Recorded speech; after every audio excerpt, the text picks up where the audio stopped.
नमस्कार. उद्या बिहारमध्ये मतमोजणी आहे आणि आपल्याकडे इलेक्शन फीवर वाढत चाललाय. आता तुम्ही म्हणाल की या दोन गोष्टींचा एकमेकांशी काय संबंध? तर थेट संबंध आहे आणि आजच्या 0 आवरमध्ये आपण हा संबंध कसा आहे ते बघणार आहोत. त्यासाठी मी पूर्वी भावे तुमचं स्वागत करते. राज्यामध्ये सध्या वेगानं राजकीय घडामोडी घडतात. पक्षांतर सुरू आहेत, युत्या आघाड्या मोडतायत, जुळतायत, सख्खे मित्र वैरी होतायत, हाड वैरी गळ्यात गळे घालतायत.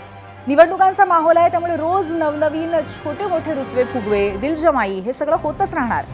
आज मात्र सगळ्यात जास्त लक्ष वेधलं ते भल्या पहाटे मुंबईत लागलेल्या एका बॅनरने. तर त्याचं झालं असं की हार्ट ऑफ द मुंबई म्हणजे दादरमध्ये सेना भवनाच्या अगदी समोर एक बॅनर झळकला. आता तुम्ही म्हणाल की निवडणूक आली की बॅनर लागतातच, त्यामध्ये एवढं काय नवीन आहे. पण बॅनर लागला ही बातमी नाही आहे, तर त्या बॅनरवरती काय लिहिलं होतं ही बातमी आहे. बॅनरवर लिहिलं होतं, ठाकरेंचा सेवक तोच मुंबईचा नगरसेवक. सगळ्यांनाच अत्यंत बोचलेलं वाक्य.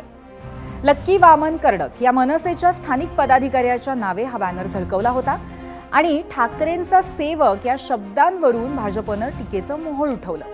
पक्षाचे मुख्य प्रवक्ते केशव उपाध्ये यांनी या सेवक मानसिकतेवरती बोट ठेवत ठाकरे बंधूंना जोरात टोले लगावले.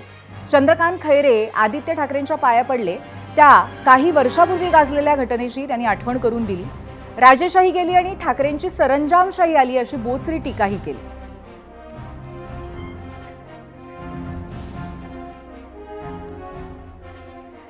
आता लोकशाहीमध्ये अशी मानसिकता बाळगणं योग्य आहे का हा प्रश्न आम्हालाही पडला आणि तोच आम्ही आमच्या प्रेक्षकांनाही विचारलाय. त्यासाठी आपण पोल सेंटरला जाऊयात. आजचा प्रश्न बघूयात. आजचा आमचा प्रश्न आहे, ठाकरेंचा सेवक तोच नगरसेवक ही राजकारणातली मानसिकता योग्य आहे का? होय आणि नाही असे दोन पर्याय आहेत आणि अर्थातच सोशल मीडियावरती अजूनही आपण यावर आपलं मत नोंदवू शकता.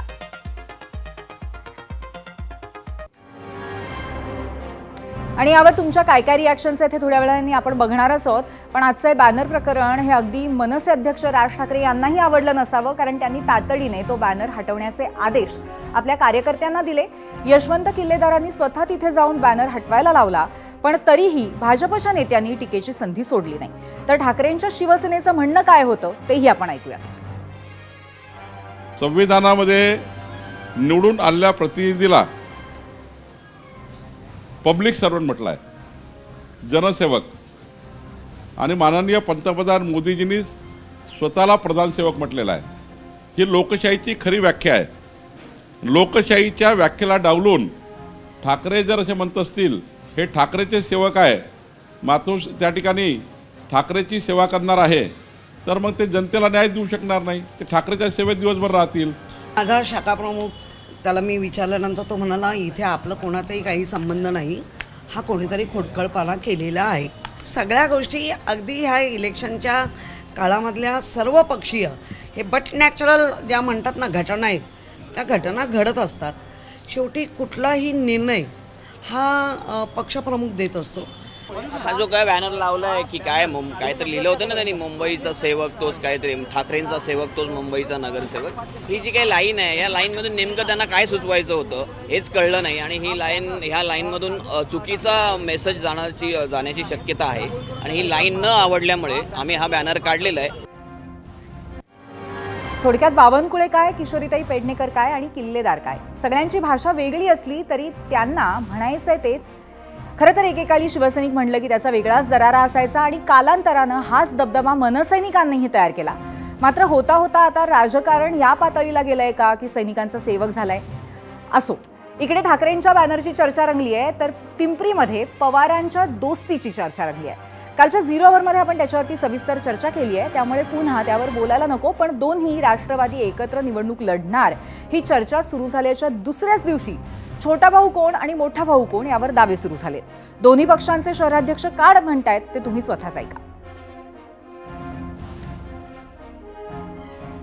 पिंपरी चिंचवड शहर हे साहेबांच्या विचाराचे शहर आहे आणि इथं आमचा 1 लोकसभेचे खासदार असतील आणि 3 विधानसभा, असं आमचं 4.5 लाख मतदान आमच्या या शहरामध्ये आहे. म्हणजेच पवार साहेबांच्या विचाराचं मतदान इथं आहे. म्हणूनच आम्हाला जागा वाटपामध्ये मोठ्या भावाची भूमिका ही घ्यावी लागेल आणि त्यांनाही द्यावी लागेल. त्या पद्धतीने आमची जागा वाटप होईल. सर्वांना ज्ञात आहे की अजितदादा पवार साहेबच ह्या महापालिकेमध्ये सर्वस्व लक्ष घालतात. पहिल्यापासून 92 पासून त्यांचंच लक्ष आहे त्यामुळे इकडचे तिकीट वाटपापासून अधिक सगळे निर्णय अजितदादाच घेत होते. सगळे निर्णय अजितदादांना घ्यायचे अधिकार पण त्यावेळेला मोठ्या साहेबांनी दिलेले होते. दादा वयाने जरी लहान असले तरी शेवटी पाठबळ इकडे दादांकडे जास्त असल्यामुळे जास्त संख्येची मागणी आमच्याकडनं होऊ शकते. कामते आणि बहल या दोघांनाही आपला पक्ष मोठा भाऊ असल्याचं वाटतंय. त्यांनी हे म्हणण्यात काही गैरही नाही आहे, कारण जागा वाटपाची वेळ येईल तेव्हा त्यात वरचढ ठरणं आणि अधिकाधिक जागा पदरात पाडून घेणं ही दोघांचीही गरज आहे. पण आकडेवारी काय सांगते? पिंपरी चिंचवडचा विचार केला तर काकांचा पक्ष मोठा भाऊ आहे की पुतण्याचा पक्ष? जरा ग्राफिक्सच्या माध्यमातून आपण सध्याची परिस्थिती काही आहे पाहूया. त्यासाठी आमच्या मीडिया सेंटरला जाऊया. तर कोणती राष्ट्रवादी मोठा भाऊ आहे, इतिहास काय सांगतोय आपण बघतोय. 2017च्या निवडणुकीमध्ये 128 पैकी राष्ट्रवादीचे 36 नगरसेवक होते. पक्षात फूट पडल्यानंतर 34 नगरसेवक अजित पवारांसोबत गेले. विधानसभा निवडणुकीच्या वेळी 16 माजी नगरसेवक ठाकरे गटात गेले. हे सर्व नगरसेवक अलीकडेच पुन्हा एकदा राष्ट्रवादीत गेलेले आहेत. माजी नगरसेवकांचा विचार करता अजितदादांकडे अधिक पाठबळ आहे असं आता सध्या तरी चित्र दिसतंय. लोकसभा विधानसभा निकालांचा विचार करता शरद पवारांचं पारडं जड आहे, हेही इतकंच खरं.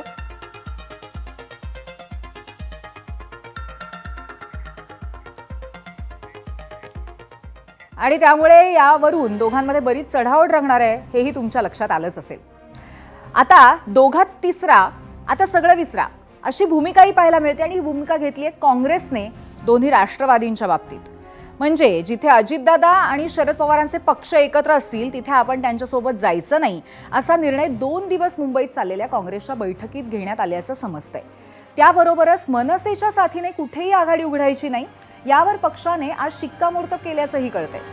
काँग्रेस नेते ज्यांचा उल्लेख सातत्याने भाजपची टीम बी असा करतात, त्या MIM बरोबरही कुठेही एकत्र निवडणूक लढवायची नाही असा निर्णयही घेण्यात आल्याची माहिती आहे. या बैठकीनंतर काँग्रेस प्रदेशाध्यक्ष हर्षवर्धन सपकाळ यांनी काय माहिती दिली आहे ते आपण पाहूया.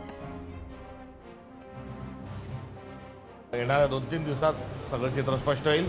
मात्र तिकीट वाटपाची सगळी प्रक्रिया ही प्रदेश पातळीवरून पूर्ण झालेली आहे. महाआघाडी जी आहे यामध्ये स्थानिक स्वराज्य संस्थांच्या निवडणुकीनंतर एक अजून मोठा स्फोट होणार आहे.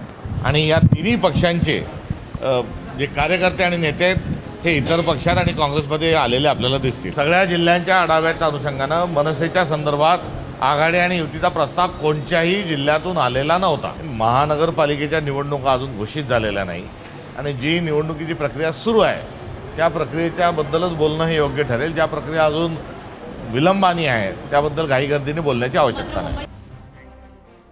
यावरून अर्थातच असं दिसतंय की काँग्रेसचं अखेर ठरलंय. काँग्रेस एकतर स्वबळावरती लढेल किंवा मनसे राष्ट्रवादी नसतील तर ठाकरे आणि शरद पवारांसोबत. आता असं असताना उपमुख्यमंत्री अजित पवारांबाबत आज एक नवीनच चर्चा छेडली गेली, त्यावरही आपण नजर टाकूया. ठाकरे गटाचे ज्येष्ठ नेते अंबादास दानवे यांनी आज एक मोठा दावा केलाय. पार्थ पवारांच्या जमीन व्यवहाराचं प्रकरण बाहेर आलं त्यावेळी अजित पवार राजीनामा देण्यासाठी वर्षावर गेले होते आणि सरकारला बाहेरून पाठिंबा देणार होते असा खळबळजनक दावा दानवेंनी केला. त्याला तातडीने महसूल मंत्री चंद्रशेखर बावनकुळेंनी जोरदार प्रत्युत्तरही दिले. पाहूया. माझ्या माहितीप्रमाणे त्या दिवशी वर्षावरच्या बैठका झाल्या. अजितदादांनी त्वेषाने रागाने सरकारमध्ये बाहेर पडून सरकारला पाठिंबा देतो इतकांची भूमिका घेतल्याचं आमच्या कानावर, माझ्या तरी कानावर आहे. हे मी नव्यानं बोलतोय हे की जे कानावर आहे ते सांगतोय मी, तर कुठं बाहेर येईल. आणि म्हणून अशा याच्या कारणामुळं अजितदादा आणि पार्थ पवारांना वाचवलं जात आहे असं मला वाटतं. खोटारडेपणा आहे. मी होतो वर्षा बंगल्यावर. अंबादास दानवे हे काही वर्षावर थोडे होते तेव्हा, मी त्यावेळी वर्षावर होतो. असा कुठलाही चर्चा झाली नाही. अजितदादा, प्रफुल्ल पटेलजी, तटकरेजी जे आले होते ते एका आपल्या 7-8 विषय या ठिकाणी आता येणाऱ्या पुरवणी मागण्याची चर्चा आहे. अजून त्यांनी काही त्या ठिकाणी आपल्या महायुतीबद्दल काही चर्चा केल्या. आणि बावनकुळेंसारखाच राष्ट्रवादीचे प्रदेशाध्यक्ष सुनील तटकरे यांनीही दानवेंचा दावा सपशेल फेटाळला. दादांत खोटा आहे. अंबादास दानवेने काय वक्तव्य करावं मला माहीत नाही. याच्यात कुठल्याही पद्धतीची चर्चाही नाही, होणं संभवत नाही. आणि त्याच्यामध्ये स्पष्टपणाची भूमिका दादांनी खुली केली. पक्षाचा अध्यक्ष म्हणून मी पण त्या बाबतीमध्ये खुलासा त्या ठिकाणी केला आहे. मुख्यमंत्र्यांनी त्या संदर्भामध्ये गंभीर दखल घेत राज्य शासनाच्या मुख्य सचिवांच्या नेतृत्वाखाली एक समितीसुद्धा गठीत झालेली आहे. त्याच्यामुळे त्याचा अहवाल येईल. पण दादांचा या प्रकरणाशी कुठलाही संबंध नाही. आता राज्यामध्ये चालू असलेल्या या राजकारणापासून थोडी सवड काढून आपण बिहारला जाऊया, कारण अतिताची निवडणूक लढवली गेल्यानंतर तिथे उद्या मतमोजणी होणार आहे. यावेळी पहिल्यांदाच बिहारच्या मतदानानं सगळे उच्चांक मोडलेत. महिलांनी भरभरून मतदान केलंय. मतदान केंद्रांवरती तरुणांच्या रांगा लागलेल्या दिसल्यात. हे वाढलेलं मतदान बदलासाठी आहे की नितीश कुमारांच्या नेतृत्वावरचा विश्वास याचा फैसला उद्या होईल. पण निकाल लागण्यापूर्वीच विरोधकांनी मतमोजणीच्या प्रक्रियेवरती शंका घ्यायला सुरुवात केली आहे.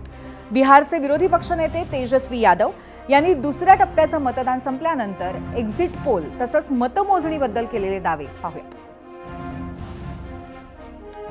ये सर्वे जो है केवल मनोवैज्ञानिक तौर पे साइकोलॉजिकल जितने अधिकारी चुनाव में लगे हुए हैं उनके दबाव में जो है ये सर्वेस लाए गए हैं.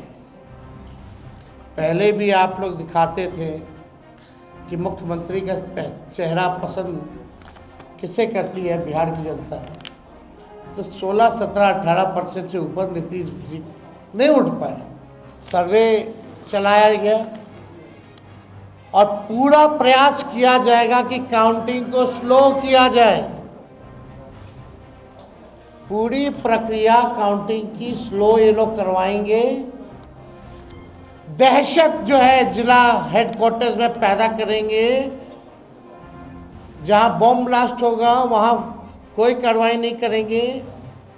जहां घटनाएं होंगी वहां कोई कार्रवाई नहीं करेंगे. लेकिन लोकतंत्र की हत्या के लिए ये लोग मिलिट्री से फ्लैग मार्च बिहार के पूरे जिले में करवाएंगे. तर तेजस्वी यादव असं म्हणतायत की एक्झिट पोल हे अधिकाऱ्यांवरती दबावासाठी आहेत आणि मतमोजणी कितीही लांबली तरी आपलाच विजय होणार यावरही ते ठाम आहेत. असं असेल तर मग त्यांनी निकालाआधीच अशी विधानं करण्याचं कारण काय, यावरच दुसरा प्रश्न आज आम्ही विचारला होता. तो पाहायला आपण जाऊयात आमच्या पोल सेंटरला. आजचा आमचा दुसरा प्रश्न, बिहारमध्ये मतमोजणीची प्रक्रिया मुद्दाम लांबवली जाईल हा तेजस्वी यादव यांचा आरोप कशामुळे असं वाटतं? पराभवाचं नरेटिव्ह, यंत्रणेवरती दबाव वाढवणं किंवा आरोप योग्य आहे असं वाटतं का?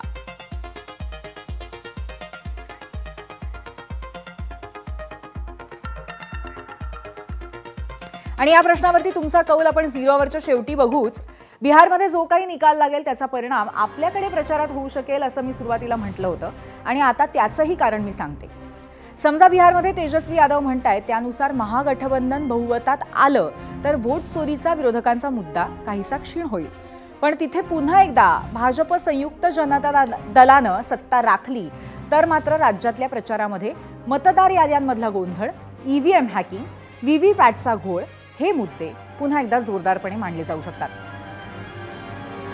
आता राज्यातला प्रचार आणि बिहारचा संभाव्य निकाल यावर आजच्या 0 आवरमध्ये आपण चर्चा करणार आहोतच. पण त्याआधी दादरमध्ये लागलेल्या ठाकरेंच्या बॅनरबद्दल तुम्ही दिलेल्या प्रतिक्रिया पाहण्यासाठी जाऊयात आमच्या मीडिया सेंटरला.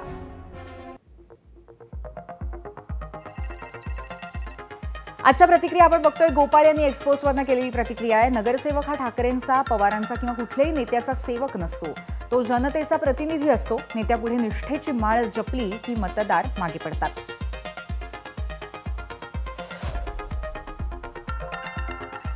एक्सवरून पुढची प्रतिक्रिया आशिष मनवरे यांची आहे. ठाकरेंनी धोंड्यालाही शेंदूर फासून देव बनवलं, पण त्या देवांनी काय केलं? ज्यांनी अस्तित्व बनवलं त्यांचेच अस्तित्व संपवण्याचा प्रयत्न केला ना, असा प्रश्न त्यांनी केलाय.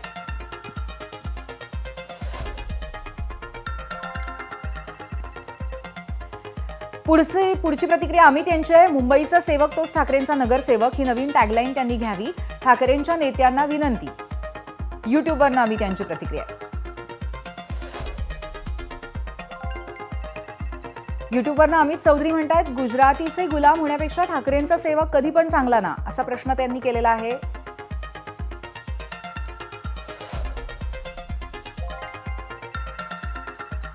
फेसबुकवरून संदीप घाडगे म्हणतायत लोकशाहीत नेत्यांचे सेवक नव्हे जनतेचे सेवक निवडले जातात. यांना यांचे पक्ष वाढवायचे असतील तर आधी पक्षात देखील लोकशाही आणावी.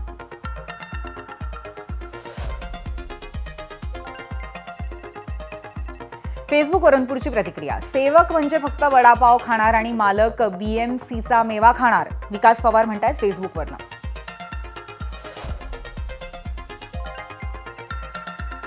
प्रथमेश मोहिते यांची फेसबुकवरूनच पुढची प्रतिक्रिया. योग्य आहे, कारण मराठी माणसाचा स्वाभिमान आणि मराठी माणसाचे स्थान हे ठाकरेंमुळे आहे आणि हे मराठी माणूस जाणतो.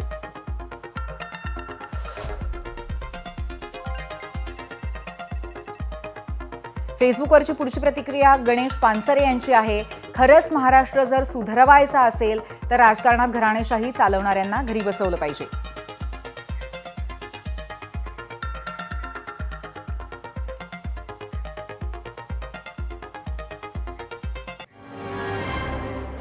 आणि याच मुद्द्यावरनं आता आपण चर्चा करायला सुरुवात करणार आहोत. आपल्यासोबत आजचे पाहुणे आहेत भाजपचे प्रवक्ते केशव उपाध्ये, शिवसेना ठाकरे पक्षाच्या प्रवक्त्या सुषमा अंधारे आणि त्याचबरोबर काँग्रेसचे प्रवक्ते हणमंत पवार.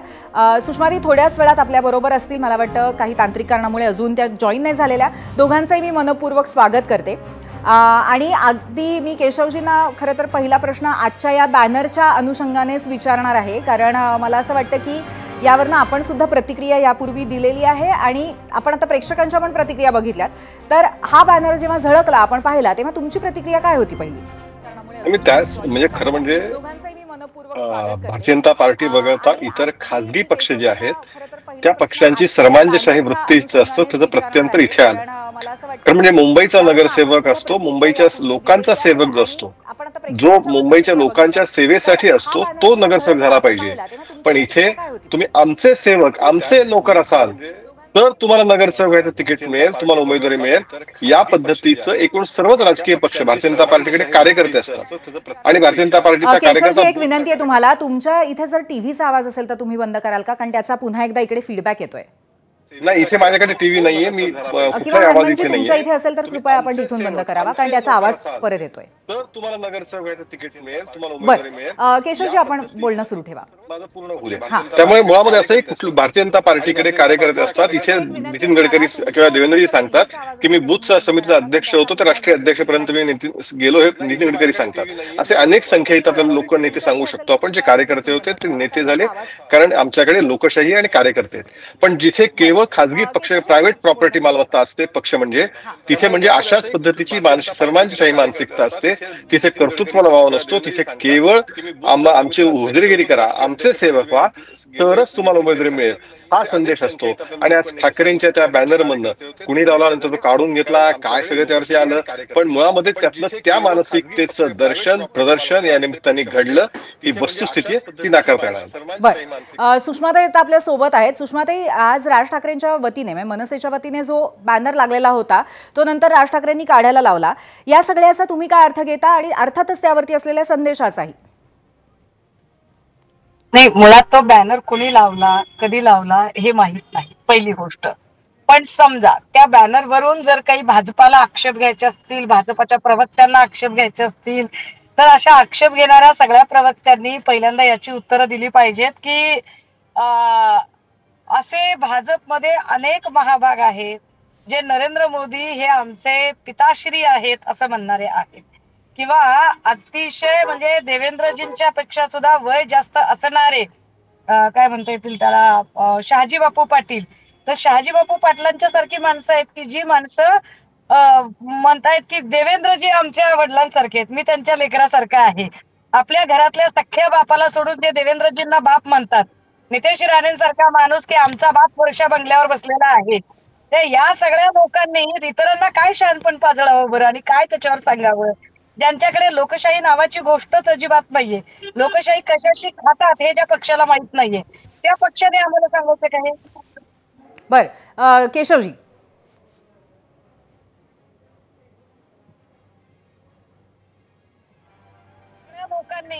केशवजी, तुम्हाला ऐकू येत आहे का? केशवजी, तुम्ही काय म्हणाल? आता ज्या दोन गोष्टी त्यांनी सांगितलेल्या आहेत त्या दोन्ही गोष्टी एकाच तराजूमध्ये तोलल्या जातील का? असं आहे, मुळामध्ये ही मानसिकता पहिल्यांदा मला खरं सुषमाताई माझ्या ज्येष्ठ भगिनी आहे. आता मी ज्यावेळी सुषमाताई माझ्या ज्येष्ठ भगिनी आहेत असं म्हणतो, त्यावेळी त्याला एक सन्मान असतो, तर सन्मानात मी म्हणत असतो. तसंच नितेश राणे जे बोलले की वर्षावर माझा बाप बसलाय, त्या एका अर्थाने ते वडिलाकीच्या आदरार्थाने ते बोललेलं असतं. ते वडील आदराने रिस्पेक्टनी बोललेलं वेगळं आणि आमचे नोकर आहात तर उमेदवारी मिळेल असे बॅनर, या दोन्ही मधल्या सुषमाताई मराठीच्या चांगल्या अभ्यासक आहेत, पण त्या जाणीवपूर्वक अशा पद्धतीने ते फोड न करता सरमिसळ करू पाहतात. यातच खरी त्यांची अडचण आहे. सुषमाताई काय म्हणाल्यावर हे लक्षात घ्या, आपल्या बहिणी 3, 4, 5, 6 असू शकतात, आपले भाऊ 8, 10, 12 असू शकतात, माझे तर 40-50 भाऊ आहेत, पण आपला बाप 2 नसतात, बाप एकच असतो. आपल्या सख्या बापाला सोडून जर वर्षा बंगल्यावर बसलेल्या माणसाला जर कोणी बाप म्हणत असेल तर याला सन्मान म्हणायचं की याला लाचारी म्हणायची? बरं, मराठी मी तुला तेच सांगतो सुषमाताई, माझ्या वडिला समान आहेत, अशा पद्धतीने म्हणण्याची आपली संस्कृती आहे. आता कदाचित आपली हिंदू संस्कृती आहे की आपण आदर देतो. आता ती संस्कृती आहे कदाचित ती काय लक्षात उभाठाकडे आहे की नाही मला माहिती नाही, त्यामुळे ते लक्षात नसणार तुमच्या, त्यामुळे स्वाभाविक आहे. वडिला समान असणं, काका समान आहेत, माझ्या पिताश्री समान आहेत, हे म्हणण्याची आपली पद्धत आहे याचा अर्थ. आणि डायरेक्ट बॅनर लावणं. बरं मला असं वाटतं की आपण विषयापासून फारच भरकटत चाललोय. आपण पुन्हा एकदा विषयाकडे येऊयात. केशवजी आपण पुन्हा एकदा विषयाकडे येऊयात. आपण खूपच वेगळ्या वाटेने जायला लागलोय. मला सुषमाताईंना असं म्हणायचं आहे की आज अशा पद्धतीचा एक बॅनर मनसेच्या वतीने म्हणजे एका कार्यकर्त्याच्या वतीने लावला गेला असला तरी पण त्याच्यामुळे कुठेतरी एक वचक कमी पडलेला आहे आणि अशा पद्धतीने हा बॅनर लावला गेला असं आपण म्हणायचं का? एकंदरीत पूर्वी ताई असं काही नसतं. एक लक्षात घ्या, एखाद्या कार्यकर्त्याने व्यक्त केलेली भावना ही त्या पक्षाची भावना नसते किंवा त्या पक्षाचं ते मतही नसतं. एखादा कार्यकर्ता व्यक्त करू शकतो ना मत. बऱ्याचदा बऱ्याच पक्षांमध्ये एक आपण वेगळं लढलं पाहिजे, आपण सोबत लढलं पाहिजे असं त्या कार्यकर्त्याला वाटू शकतं. याचा अर्थ त्या पक्षाची ती भूमिका नसते. त्यामुळे कुठला तरी एक बॅनर लागतो आणि त्या बॅनरवरून संबंध इतका गहजब व्हावा असं काहीच कारण नाही. पण शिवाजी पार्क मध्ये माझ्या मांडणीमध्ये शिवाजी पार्कमध्ये सेना भवनाच्या समोर लागलेला हा बॅनर, याचा कुठल्याच पद्धतीने आपण काहीच अर्थ वेगळा घेत नाही? नाही, याचा मी काहीच अर्थ वेगळा घेत नाही. त्याचं कारण मी मगाशी मांडणीतही म्हटलं की हा बॅनर कुणी लावला, कसा लावला, का लावला याचं काहीच कारण माहित नाहीये. त्या बॅनरचं कोणी समर्थन पण करत नाहीये. पण त्या बॅनरवरून जर कोणी ठाकरेंवर आणि ठाकरेंच्या नियतीवर जर कोणी शंका घेत असेल तर अशा शंका आम्हाला किती वेळा देवेंद्रजी आणि मोदीजींच्या नियतीवर घ्याव्या लागतील बरं, की उनकी नियत में कुछ खोट है क्या? असं नाही होत. तुम्ही एका कुठल्या तरी व्यक्तीने केलेल्या कृतीवरून आणि जर असं ठरवायचं असेल तर मग मला आपण सांगा केशवजी की किरीट सोमय्यांनी केलेली विधानं, किरीट सोमय्यांच्या बद्दल आलेल्या अनेक वादग्रस्त गोष्टी, त्याच्यावरून काय आम्ही अख्ख्या भाजपचं चारित्र्य ठरवायचं का? असं नाही होतो राजे, असं होत नाही. तुम्ही एका सुषमाताई चर्चा झाली कारण तो बॅनर काही काळ तिथे होता, त्याच्यानंतर तो बॅनर काढण्याचे आदेश देण्यात आले. यशवंत किल्लेदारांसारखा नेता तिथे गेला आणि मग बॅनर काढलाय तो. नाही, मी ताईंच्या मताला सहमत आहे. मी ताईंच्या मताला पुढे जोडतोय. पूर्वी मला जर बोलायला बरोबर. केशवजी लवकर बोला, हनुमानजींकडे पण आपल्याला जायचंय. बोलतो 30 सेकंद बोलतो. ताई तुमचं म्हणणं बरोबर आहे. एखाद्या कार्यकर्त्याच्या वरनं असं त्या पक्षाचं धोरण ठरवू नये. पण जर एकापेक्षा अधिक माणसं अशा पद्धतीची विधानं करत असतील, इतिहास काढून बघा, जो उद्धव ठाकरेंना सोडून जातो तो हेच सांगतो इथे सन्मान नाही, इथं नेत्यांच्या पुढे विठ्ठल राज ठाकरे काय बोलले होते ते आठवा. आज राज ठाकरेंचं तुम्हाला समर्थन करण्याची वेळ आहे. पण राज ठाकरे हेच म्हणाले होते विठ्ठलाभोवती बडवेच फक्त, त्यामुळे विठ्ठल दर्शनच होत नाही. ही राज ठाकरेंची टीका होती. तीच टीका बाकीच्या सगळे नेते जे मधलाकार सोडून गेले, ती नावं मी घेत बसत नाही. तो प्रत्येक नेता हेच सांगत गेला. त्यामुळे एका बॅनरवर हा निष्कर्ष काढतच नाही की आमचे नोकर असाल. केशवजी तुमचा मुद्दा कळलेला आहे, आता मी पुन्हा एकदा तुमच्या दोघांकडे येते, पण त्याआधी मला आता जायचं आहे. राज ठाकरेंचा आणि मनसेचाच मुद्दा घेऊन केशवजी मी पुढे जाते हनुमंत पवार यांच्याकडे, कारण मला हनुमंत पवार यांना असं विचारायचं आहे की काँग्रेसचा एकंदरीत विचार पक्का झाल्याचं दिसतंय की तुम्हाला मनसे नकोय असं आम्हाला कळलंय, काय सांगाल?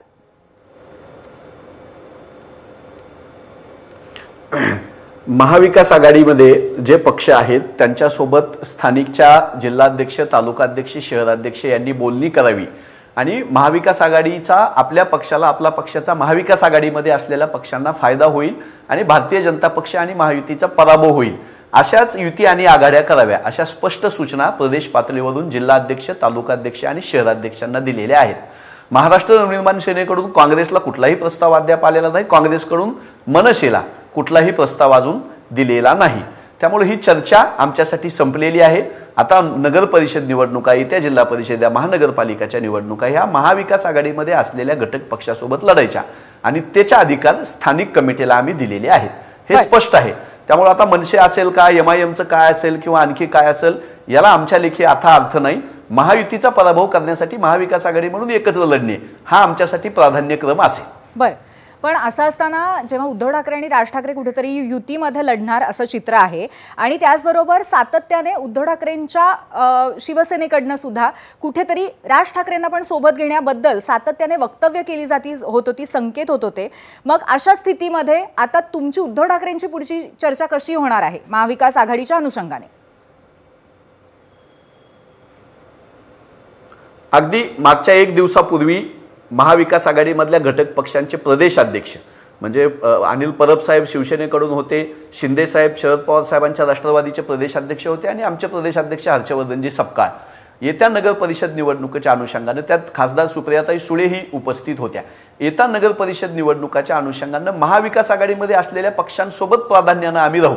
आता महाविकास आघाडीमधला एखादा घटक पक्ष जर दुसऱ्या कोणासोबत चर्चा करत असेल तर तो त्यांचा प्रश्न आहे, त्याच्याशी काँग्रेसला कन्सर्न असण्याचा काही संबंध नाही. पण महायुतीमध्ये जर आमच्यासोबतचा एखादा पक्ष जात असेल तर आम्ही मात्र महायुतीमधल्या पक्षांसोबत जायचं नाही, हा पुनरुच्चार आम्ही पुन्हा पुन्हा करू. आम्ही त्याच्यावर ठाम असू, कारण महाविकास आघाडी ही महायुतीच्या विरोधामध्ये लढण्यामध्ये आम्हाला जास्त इंटरेस्ट आहे.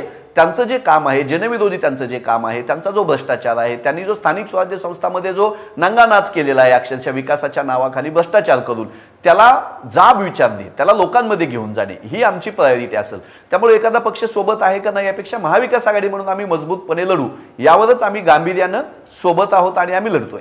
बरं, सुषमाताई तुम्ही सुद्धा याला दुजोरा देता, म्हणजे महाविकास आघाडी म्हणून एकत्र लढताना मग मनसे त्यामध्ये नसेल तर शिवसेनेला चालणार आहे?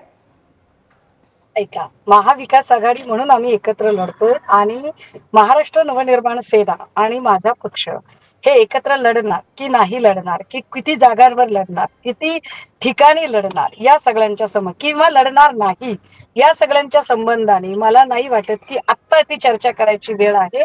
आता नगर परिषदांच्या निवडणुका आहेत. नगर परिषदांच्या निवडणुकांमध्ये कुठे अजितदादांची राष्ट्रवादी आणि साहेबांची राष्ट्रवादी एकत्रित आहे तर कुठे राष्ट्रवादी आणि भाजपा एकत्र आहे असं सुद्धा चित्र आहे. स्थानिकची समीकरणं वेगळी आहेत, एक भाग.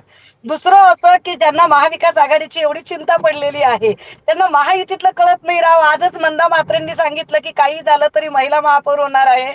सरळ सरळ गणेश नाईक यांना एक ओपन चॅलेंज केलेलं आहे. गणेश नाईक आणि शिंदेमध्ये काय चाललेलं आहे याच्यावरती काही बोललं जात नाहीये. इकडे पुण्यामध्ये शिंदे आणि भाजपा यांच्यात काय चाललेलं आहे याच्यावर चर्चा होत नाहीये.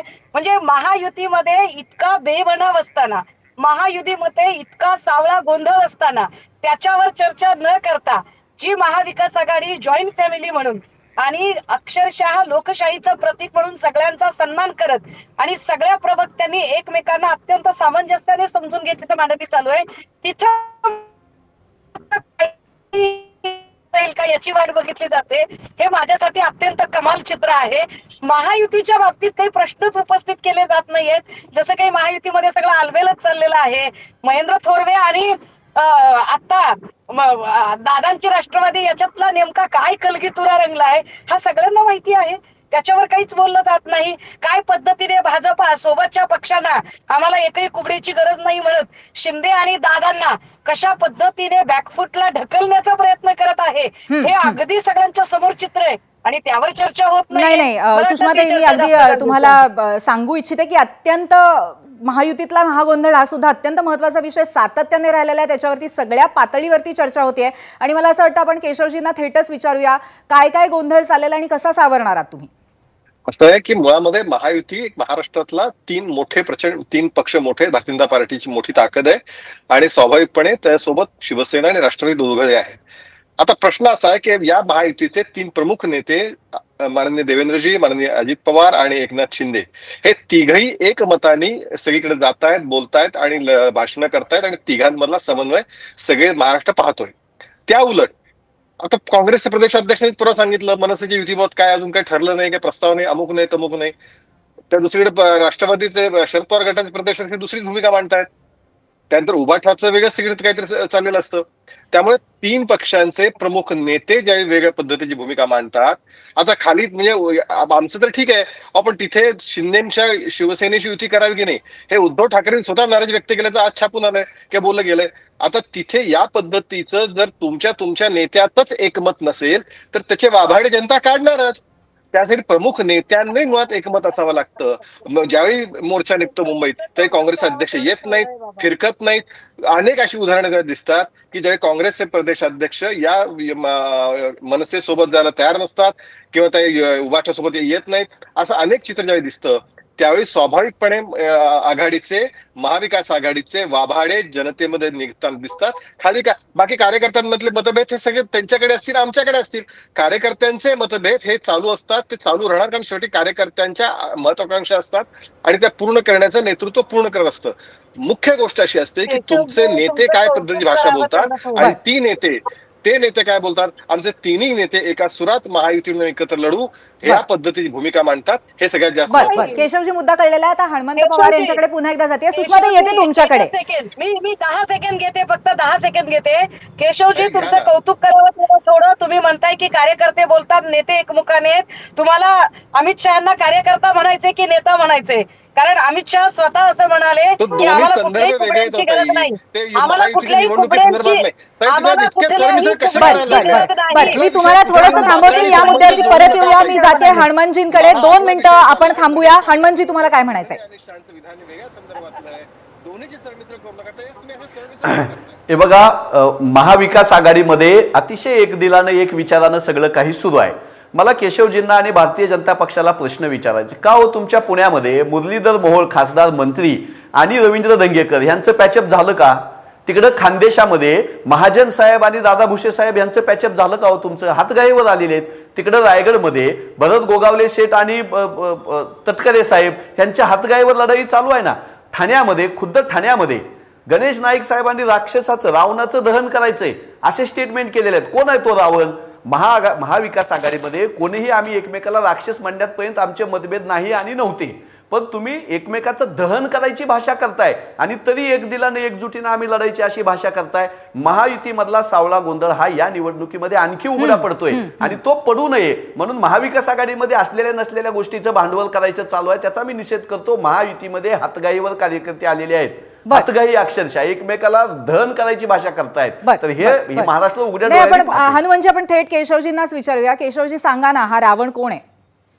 नाही असं आहे. अहो 2-3 गोष्टी आहेत. मुळात असं आहे की कार्यकर्त्यांसमोर बोलताना, कार्यकर्त्यांना प्रेरित करताना अनेक प्रकारचं उदाहरणं दिली जातात. ती शब्दशः तशाच पद्धतीने अमुक एक व्यक्ती म्हणजे रावण आहे असं म्हणण्याचं काही गरज नाही, काढायची अर्थ नसतं. भ्रष्टाचार म्हणजे एकूण एका अर्थाने ज्या समाजातल्या वाईट गोष्टी आहेत त्या गोष्टी आपण संपवल्या पाहिजेत. त्या कुठल्या व्यक्ती संबंधित नसतो त्याचा काय अर्थ.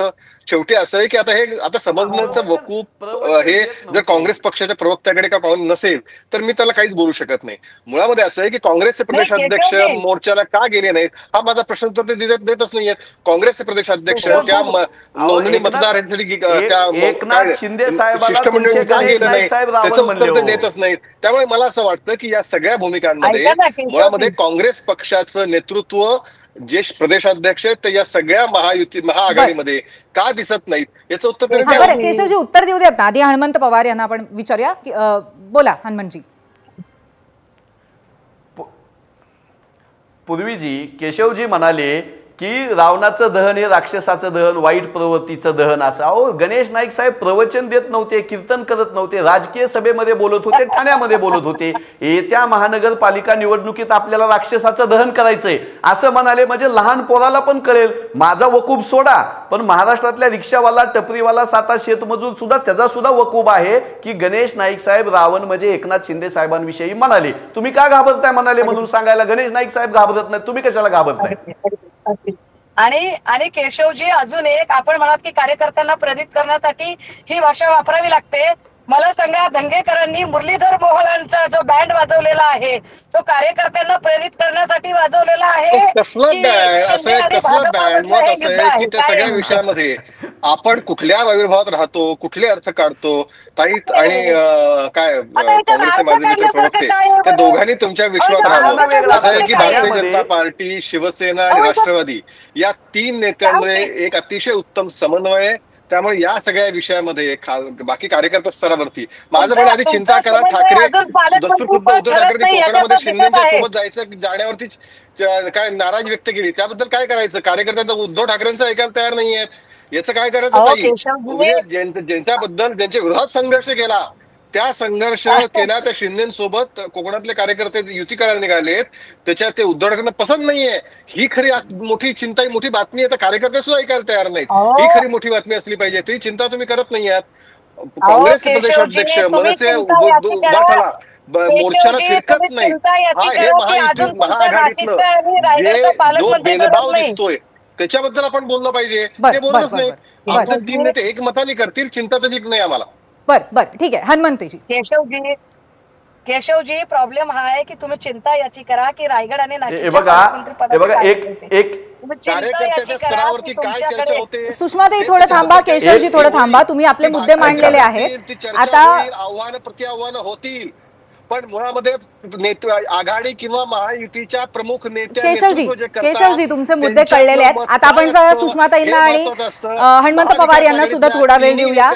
मतभेद दिसतात, ही वस्तुस्थिती आहे, त्याच्याबद्दल हे कोणी बोलायला तयार नाही. हा, त्याच्याबद्दल आपण त्यांच्याकडनं उत्तर घेऊया. हनुमंतजी. पूर्वीजी जो मोर्चा मुंबईमध्ये झाला वोट चोरीच्या विरोधामध्ये, त्या मोर्चामध्ये प्रदेशाध्यक्ष का नव्हते असं वारंवार केशव उपाध्ये सर म्हणतात. अहो, बाळासाहेब थोरातांसारखे ज्येष्ठ नेते होते ना, भाई जगतापांसारखे ज्येष्ठ नेते होते ना. वर्षाताई गायकवाड नसतील म्हणून तिथं तुम्ही चर्चा करताय, भाई जगताप होते ना. जी मंडळी सोबत आहेत, एक दिलानं एका विचारानं काम करतायत, त्यांची चर्चा करून तुम्ही तुमच्यातली जी हातगाई चालू आहे, अक्षरशः मारामारीची आहे. माझ्या धाराशिव जिल्ह्यामध्ये एकनाथ शिंदे साहेबांची शिवसेना आणि भारतीय जनता पक्ष 140 कोटी रुपयाचा निधी दोन्ही सरकारमधले पक्ष भांडून माझ्या शहराचा लांब केला या लोकांनी. तसंच नाशिकमध्ये भांडण चालू आहे, तसंच रायगडमध्ये भांडण चालू आहे, पुण्यामध्ये तसंच भांडण चालू आहे. पार्थ पवार यांच्या प्रकरण भारतीय जनता पक्षाच्या लोकांनी एन्जॉय केलं हो. आजही बघा त्यांना आनंद होतोय. मुरलीधर मोहोळ साहेबांचं जे निघालं होतं ते राष्ट्रवादीच्या लोकांनी एन्जॉय केलं. आपल्याच पक्षामधल्या, आपल्याच महायुतीमधल्या घटक पक्षांच्या भ्रष्टाचाराची प्रकरणं एकमेकाची माणसं माध्यमांना पुरवतायत, एकमेकाचे कार्यकर्ते ते एन्जॉय करतायत. कोण्या दिवशी महायुती फुटेल आणि ह्यांचा आपापसातला अविश्वास महाराष्ट्राला कधी समोर येईल हे सांगता येत नाही. हे अपयश लपवण्यासाठी महाविकास आघाडीतच काहीतरी वाद आहे असं सांगतायत. 1 दिवसापूर्वी आमचे 3 सर्वोच्च नेते एकत्र बसले आणि सांगितलं की आम्ही एका दिलानं सोबत जाणार आहोत. चालू झाला आमचा प्रचार, फॉर्म भरायला चालू झाले. शिवसेना असेल उद्धव साहेबांची, राष्ट्रवादी असेल पवार साहेबांची, काँग्रेस असेल, कुठेही आम्ही एकमेकाला दहन करण्याची भाषा केली नाही. कुठेही आम्ही एकमेकांच्या विरोधामध्ये काहीतरी अश्लाघ्य भाषा आणि अश्लील भाषा वापरली नाही, खालच्या पातळीची भाषा वापरली नाही. पण रायगडमध्ये बघा काय चालू आहे तुमच्या, नाशिकमध्ये बघा तुमच्या काय चालू आहे, संभाजीनगरमध्ये याच्यामध्ये सुद्धा एक मुद्दा असा आहे की असं असताना सुद्धा शिवसेनेला मनसेला कुठेतरी सोबत घेऊन जायचं होतं, त्याबद्दल तुम्ही प्रॉब्लेम व्यक्त केलेला आहे. आणि त्याचबरोबर 2 राष्ट्रवादी एकत्र लढणार असतील तरी सुद्धा काँग्रेस इथे एकत्र जाणार नाही असं तुम्ही म्हटलेलं आहे.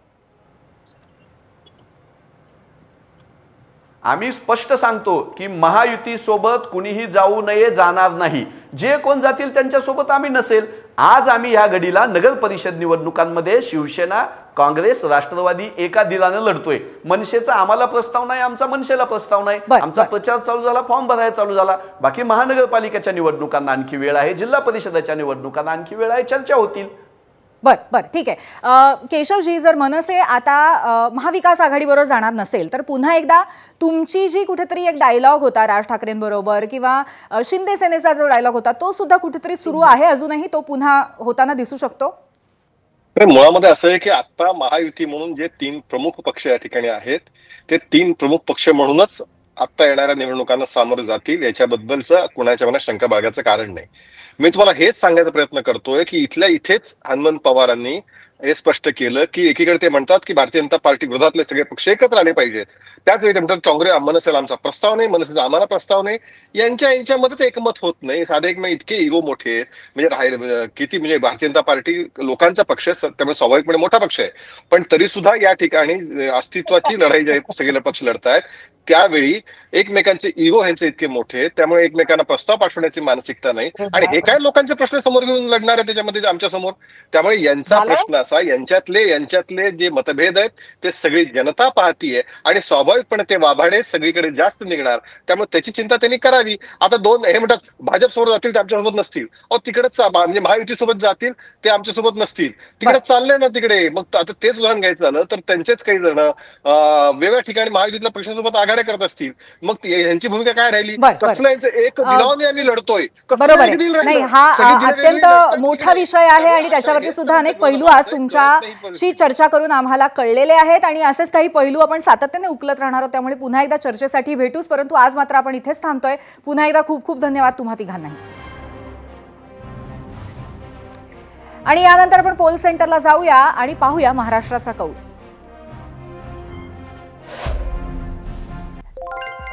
आपल्या पहिल्या प्रश्नावरती एकूण 13,000 मतं आलेली आहेत आणि ठाकरेंचा सेवक तोच नगरसेवक ही राजकारणातली मानसिकता योग्य आहे का नाही?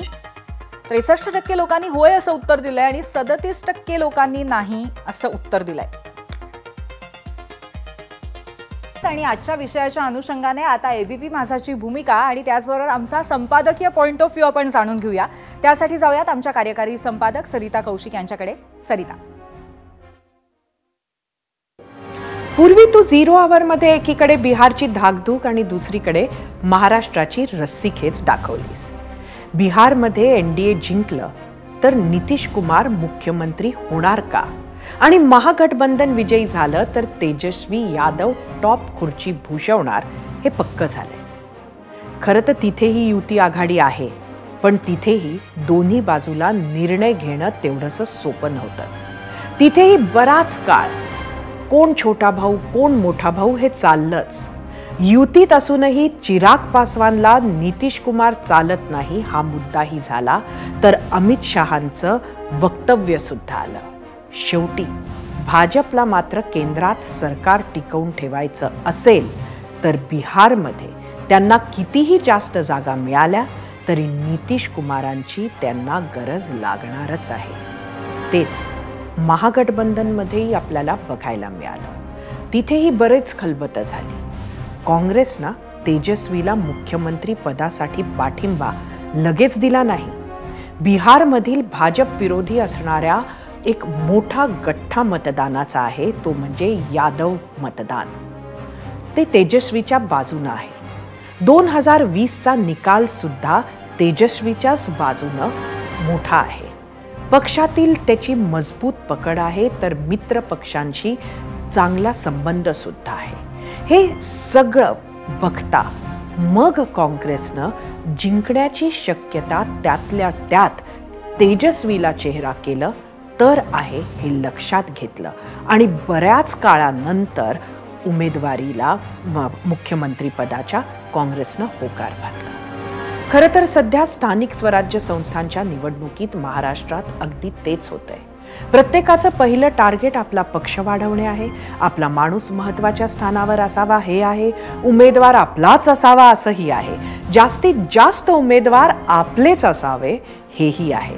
जेव्हा खात्री होते की आपण जिंकूच शकत नाही तेव्हा कुठे मित्रपक्षासाठी जागा सोडण्याची तयारी होते.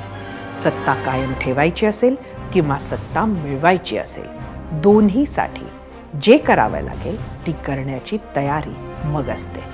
त्यामुळे बिहार ते बीएमसी, जागा वाटप असो किंवा उमेदवार असो, युती आघाडीचे मूळ तत्व बदलत नाही. पूर्वी त्यामुळे महाराष्ट्रात काय होतंय हे तर हळूहळू उलगडत जाईल, पण बिहारमध्ये काय होतंय याची उत्सुकता जशी तुम्हाला आहे तशीच मलाही आहे. त्यामुळे उद्या सकाळी 6 वाजल्यापासून एबीपी माझाचं स्पेशल इलेक्शन कव्हरेज बघायला विसरू नका. आणि बिहारच्या निकालाचं विश्लेषण करण्यासाठी आपण भेटणार आहोत उद्या रात्री 8 वाजता 0 आवरमध्ये. तोपर्यंत नमस्कार. एबीपी माझा, उघडा डोळे बघा नीट.